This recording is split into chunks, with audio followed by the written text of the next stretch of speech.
Welcome. I would like to introduce myself. I am Rina Lebanon from Happy Hive. I'm the Chief Operating Officer of Happy Hive.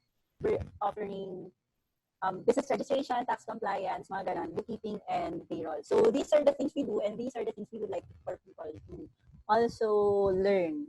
Okay, let's start with what are the benefits of filing taxes. So especially now, everyone is having a hard time with finances. So we all know na everyone is affected by this pandemic. Pero there are benefits in registering and filing taxes. So here are the benefits like access to loans, travel and other financial transactions. So how do you access these loans? So kunwari, if you have an ITR that you will only get if you file taxes, you can use that for bank requirements and mga visa and other financial transactions. And then proof of registration and issuance of official receipt. Pag hinihingan kayo ng OR. And then, of course, it avoids penalties and unnecessary stress. So, yung pag technically you're not supposed to operate here in the Philippines without registration from our government institutions. So, ang mangyayari niyan, if you operate without registration, pwedeng may magreklamo sa inyo that you're operating your business or profession without registration. So, pag ganon, mape-penalize ka and then masistress ka pa pag ganon. And then you'll also let go of portion of your money to settle the penalties. And then, of course, it demonstrates ethical standard. Siyempre, nothing beats yung pagpapakita mo na documented ka na businessman or woman or entrepreneur or professional. So, and then it gives you liberty to fully market.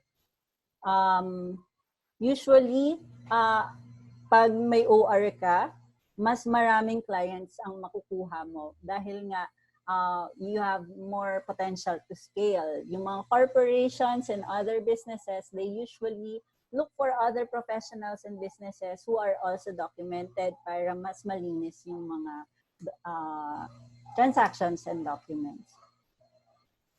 So next is, okay, what are the different tax types?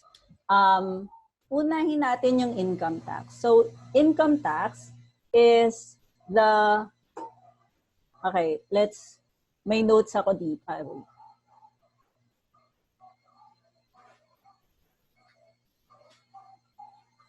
Okay, so income tax is imposed on all compensation. So basically,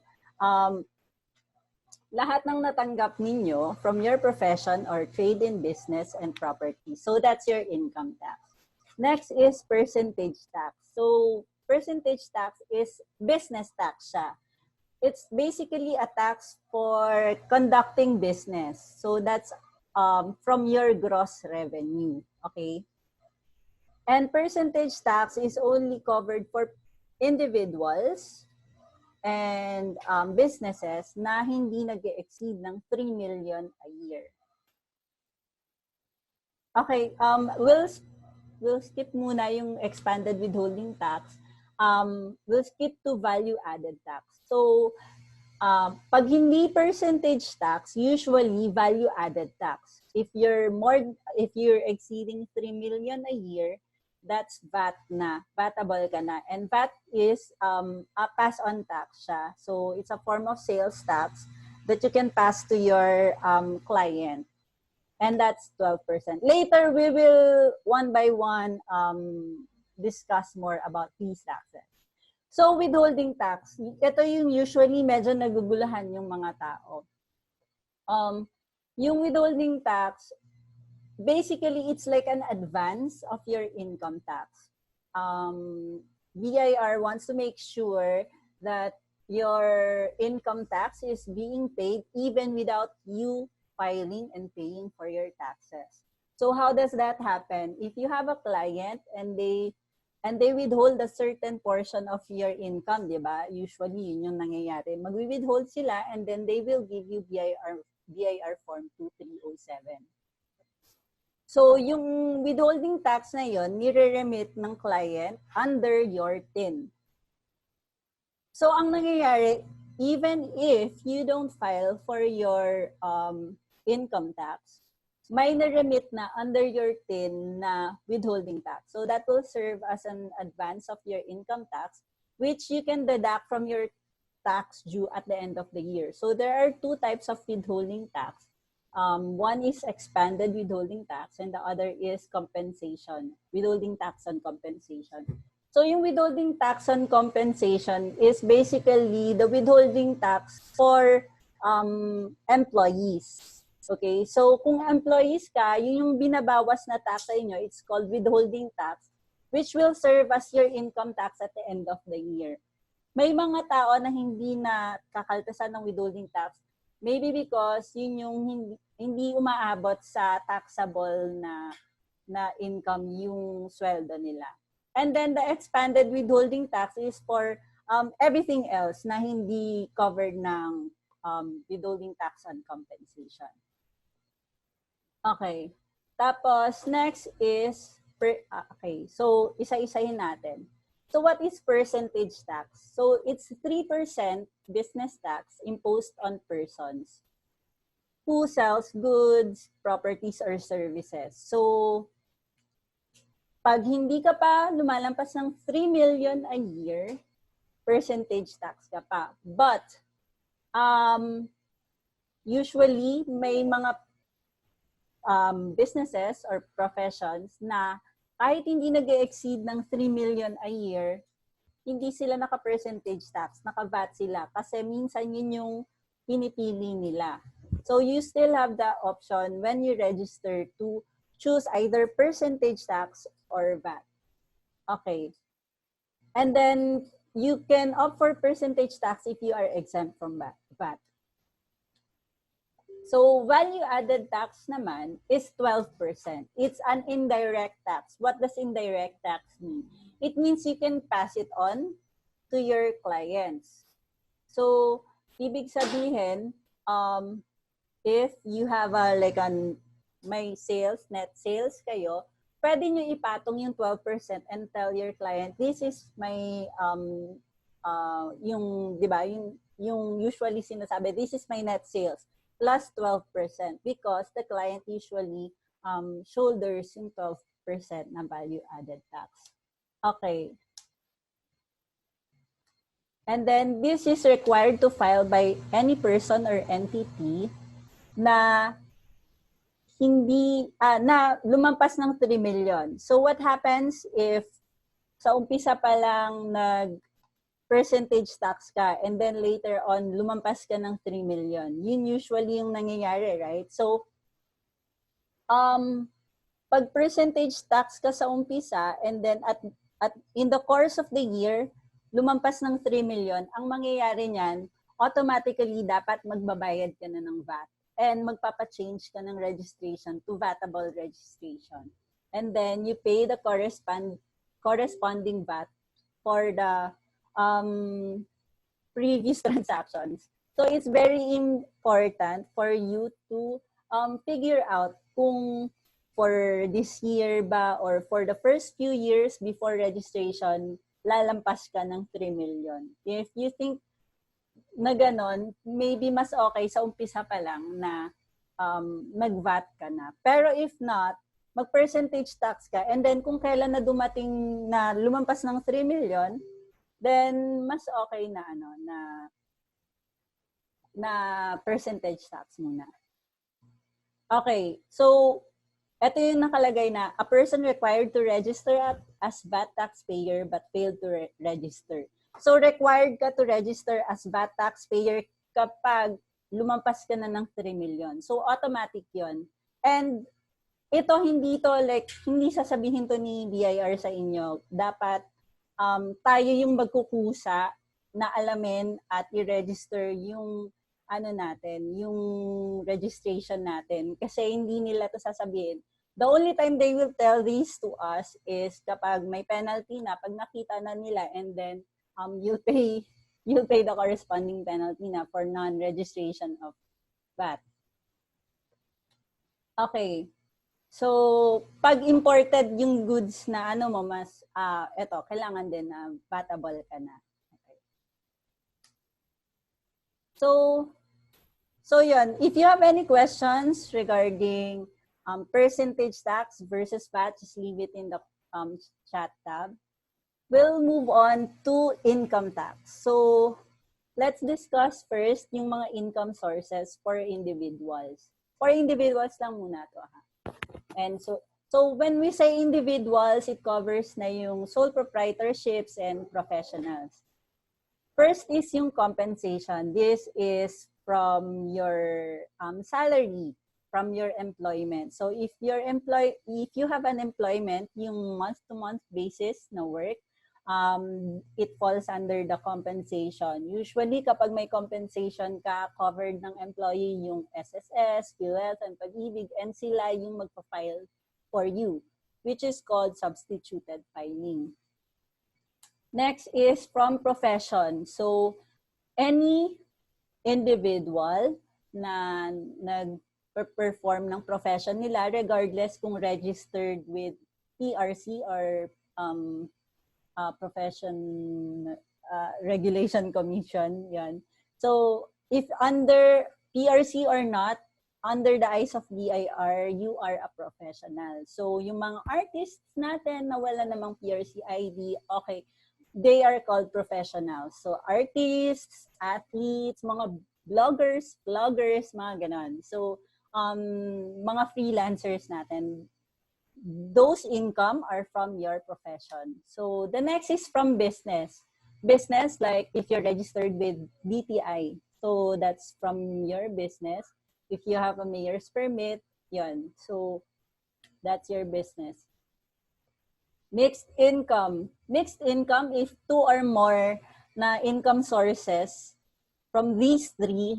Yun yung, kasi pwede yun. Pwedeng at least 2, pwedeng at least, pwedeng lahat ng yan. You're very busy. You have your compensation, you have your profession, and you have your business. So, pwede kang magkaroon ng mixed income that you will file with the BIR. Okay. So, income tax. Isa-isahin natin yung mga terminologies kasi later on magiging medyo technical. So, income. Ito yung sa Tagalog, kita. So, ito yung kita mo. Lahat ng natanggap mong pera in exchange for goods or services, ito yung income mo. So, pag sinabing gross income, ito yung lahat ng kinita mo. Hindi pa nababawas yung kahit anong ginastos para sa business. So, that's your gross income. And then, taxable income is your income. Taxable or net income is your income. Taxable income is your income after mo ma-deduct yung mga expenses mo. So, meron kang gross income, less expenses. So, you will end up with taxable income. Okay? So, after taxable income, you will arrive at net income. So, net income, yun na yung natirang kita sa'yo after nabawas na yung expenses, mga salary ng mga tao, and taxes. So, yun yung net income. Yung talagang buong-buo na pera na maiuuwi mo. Okay, so, there are 2 options in filing for your income tax. So, nasa income tax pa lang tayo. So, the graduated income tax table is ito. So, below 250,000, wala pa siyang income tax. So, 0 pa siya. From 250,000 to 400,000 it's 20% of excess of 250,000. So, kapag lumampas ng 250,000, 20% to, yun yung magiging tax due mo. And then, 400,000 to 800,000, yan yung, yung yung computation. So basically, what this means is the higher your income, the higher your taxable income, the higher your tax rate will go. So hanggang 8 million yan. Ayan, 8 million pataas. So makikita ninyo dito na regardless kung percentage tax ka or VAT, yung income nyo, dito yan magbe-base for graduated income tax rate. So, importante yung mga expenses, documented expenses, kasi minsan nagde-depend siya sa expenses kung magkano yung, how much you will end up with yung taxable income. Okay. Next. So, under the graduated income tax, ito yung itemized deduction of expenses. So, ito yung mga expenses. So, it's based on actual expenses supported by receipts. Dapat receipts or contracts or any document that will show na may expenses ka. Pinaka okay or best document ay official receipt na nakapangalan under your profession or your business. So, hindi lang pwede random na gano'n na receipt.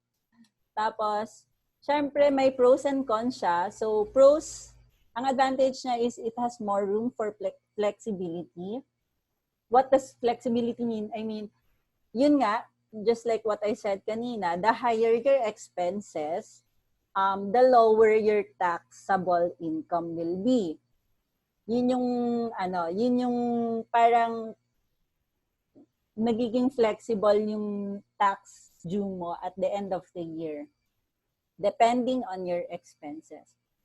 So, there is no income tax to be paid when your expenses are higher than your income. So, pag lugi ka na, pag wala ng income, syempre, walang income tax. Kasi nga, we have a 250,000 tax-exempt na income. So, the advantages is, of course, it's time-consuming to collect, sort, and record all yung mga expenses. And then, keep receipts of your business expense within 10 years from OR date. So, it's very important kasi BIR can audit you and then backtrack ng 10 years from the time of audit. So, it's very important to keep redundant copies of your documents. So, redundant copies mean you have a physical receipt, you have scanned receipts, mga ganon. Para just in case something happens, you still have copies of your documents. And then, when your gross income exceeds 3 million, you're required to hire an independent CPA. So, kailangan yung financial statement ay audited financial statement na. So, yun yung at the end of the year, pag magpo-file ng income tax return, kailangan ng pirma ng certified public accountant. Hindi lang pirma, pero audited and signed by a CPA. Okay. So, there's another option under graduated income tax rate. So, this option was before train law pa. So, may easier option before train law. So, optional standard deduction or OSD is based on 40% gross sales of receipts. What does this mean? So, if you have an income, pwede kang mag-deduct automatically ng 40% ng gross sales or gross sales or receipts mo. So, yung 40% na yun yung assumed expenses mo. This is perfect for people who don't have a lot of documented expenses. For example, yung puro transportation, like mga jeep, mga ganun, wala naman yung resibo, di ba? So, BIR gave this option kasi they understand na not everyone can first keep records of their expenses and can accumulate a lot of documents for their expenses. So, anong advantage nito? Unang-una, it saves time because you don't have to file your expenses anymore. you're not required to keep receipts of expenses. So so basically yung keep mo na lang is yung issued official receipt mo na lang. And then you're not required to hire independent CPA to audit accounting records. Tapos advantage niya is your income statement is always positive. So let's give a theoretical example. If you are earning 100, let's say for the whole year, 100,000, 40% nun is, wait lang ah. Wait.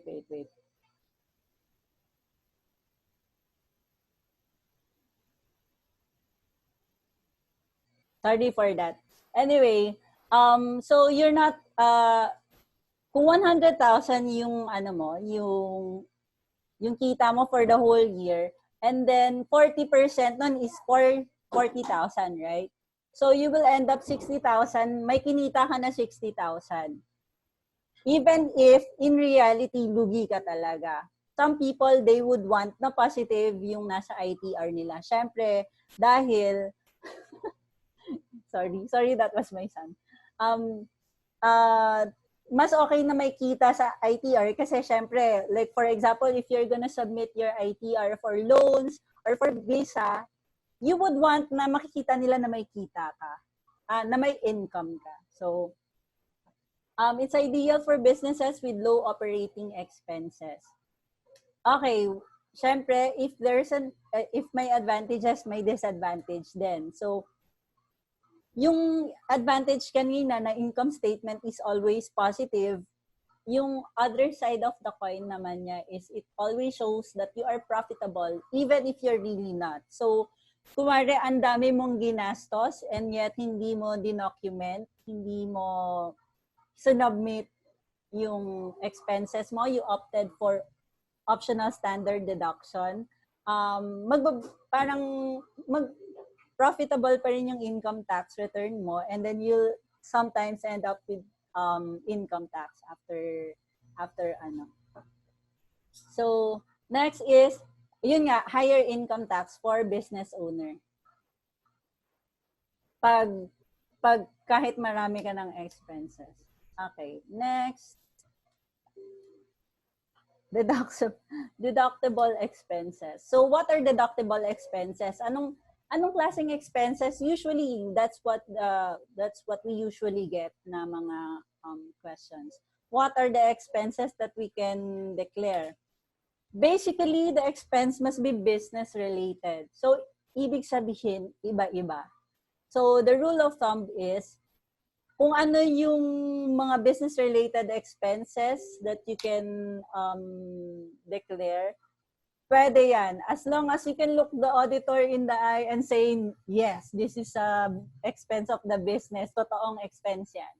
Iba-iba. Kasi for example, if you're a construction business, hindi ka pwedeng bumili ng mga crib, ng mga stroller, hindi mo pwedeng i-declare yan. But if you're like a buy and sell, those expenses are the cost of goods. Diba? So, iba-iba siya depending on your nature of business or profession.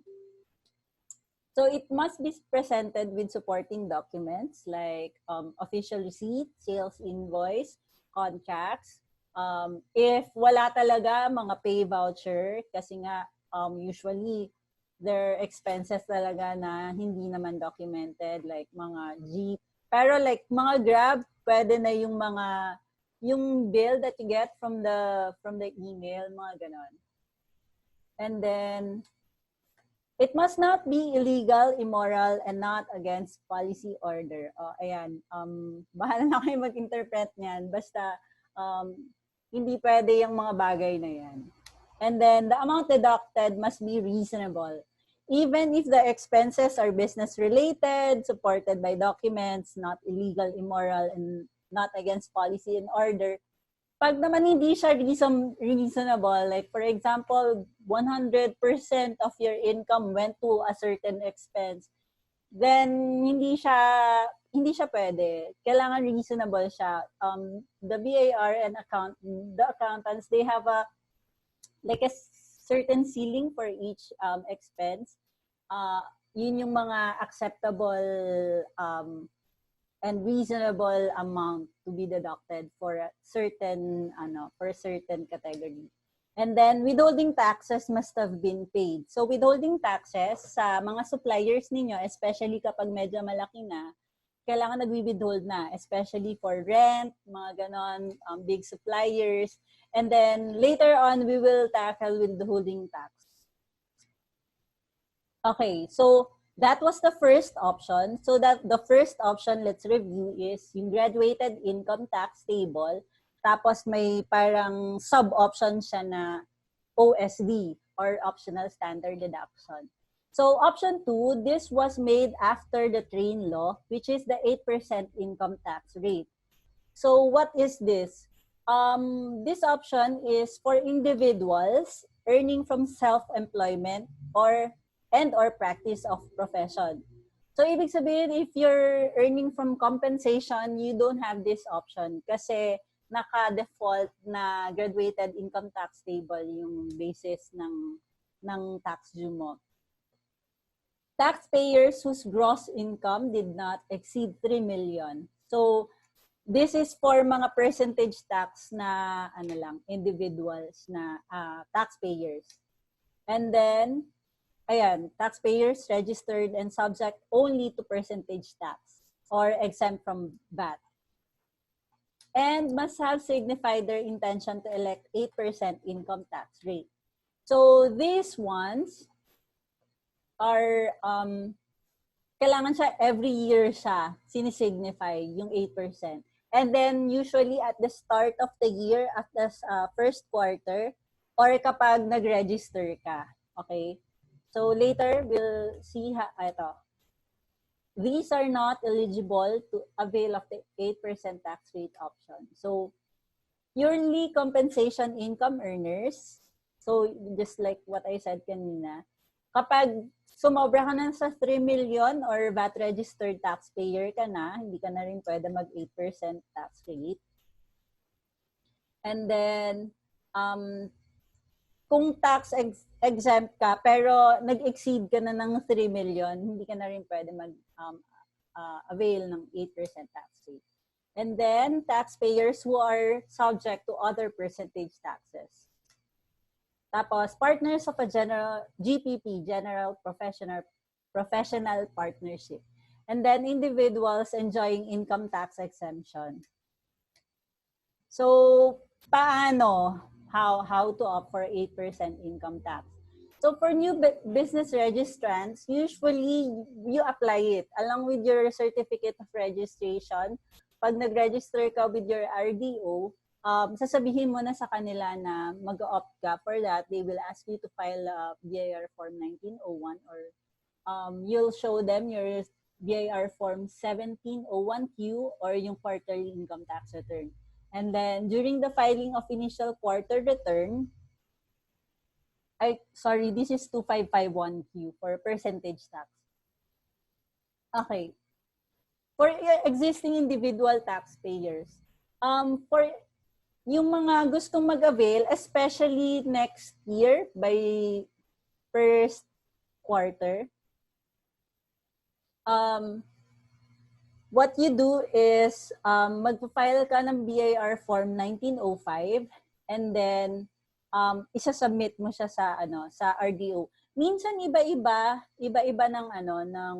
ng way for the RDO to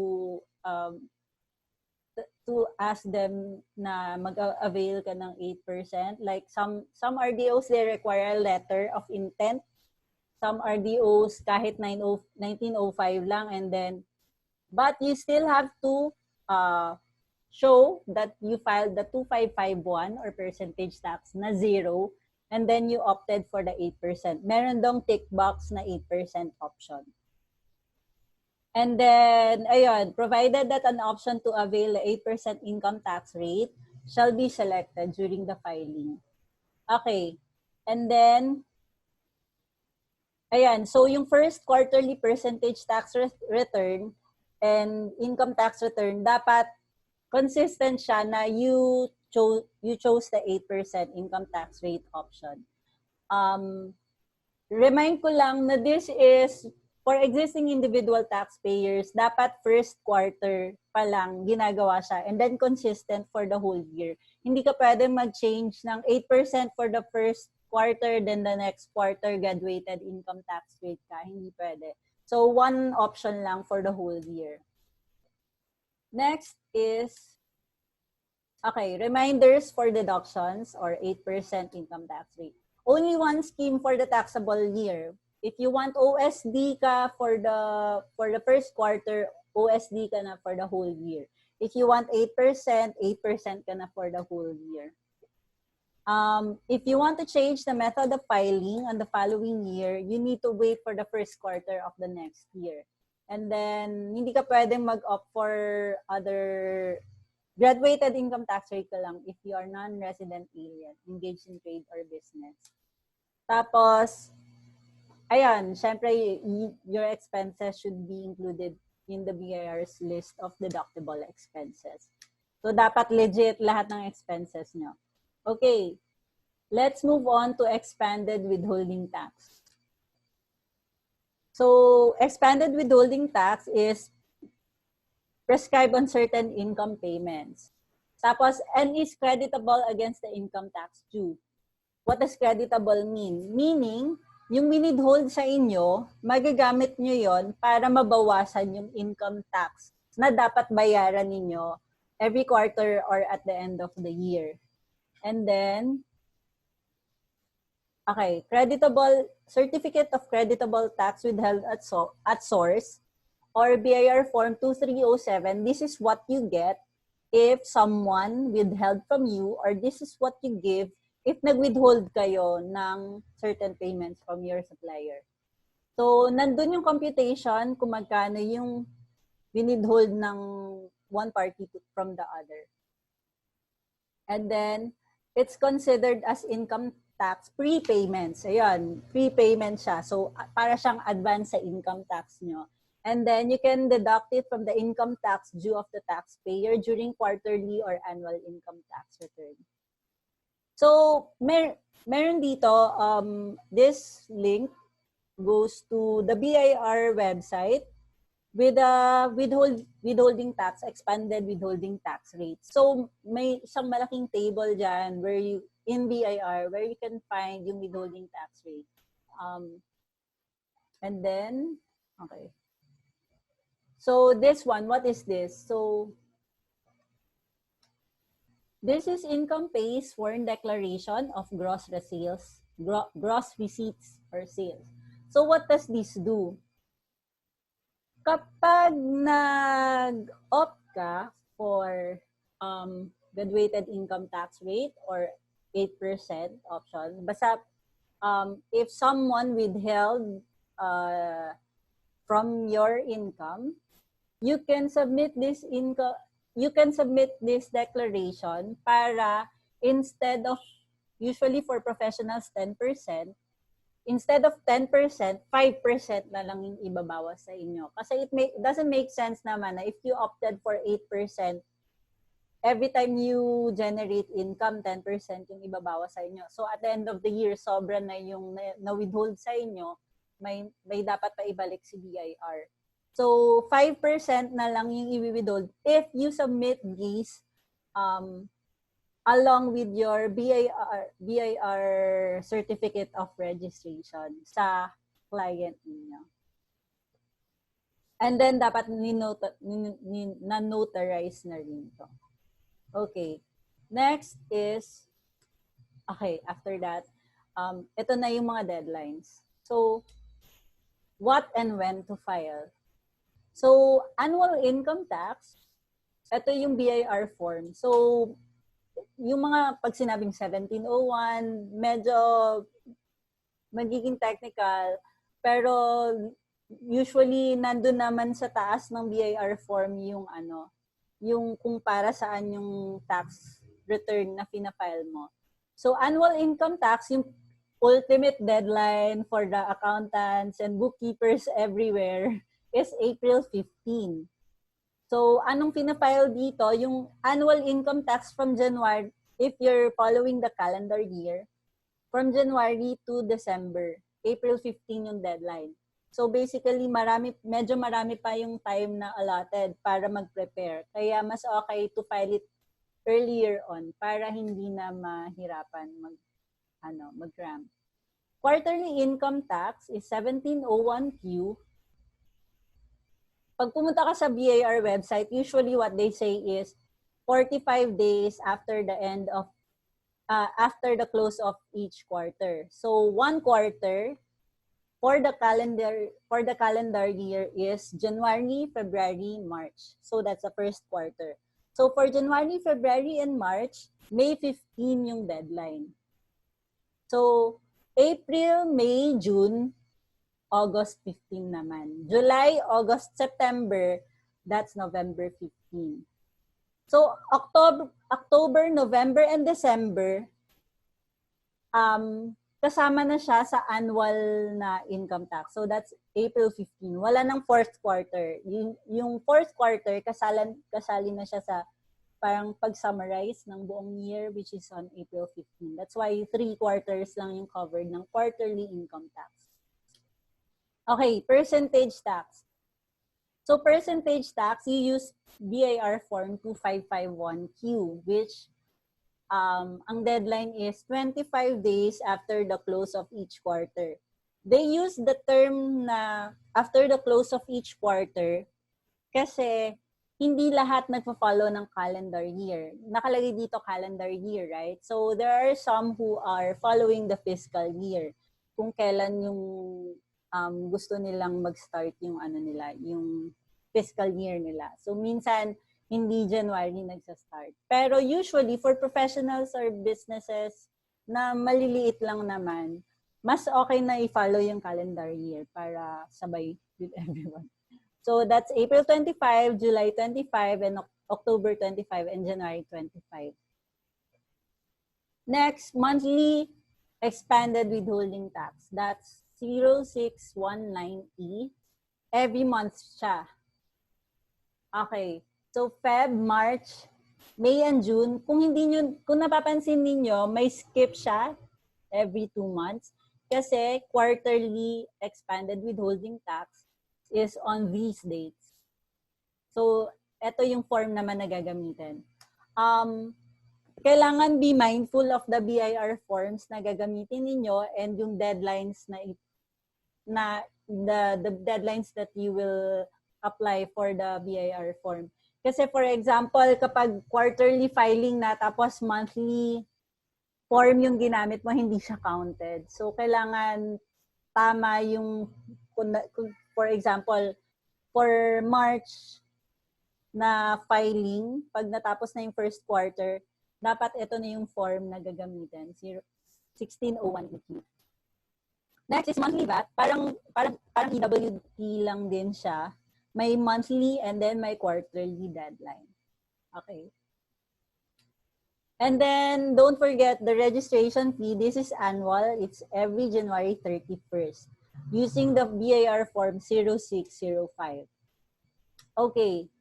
Filing. So, etong lahat ng forms na to, where do you file? Do you go to the RDO? Do you fill up a form?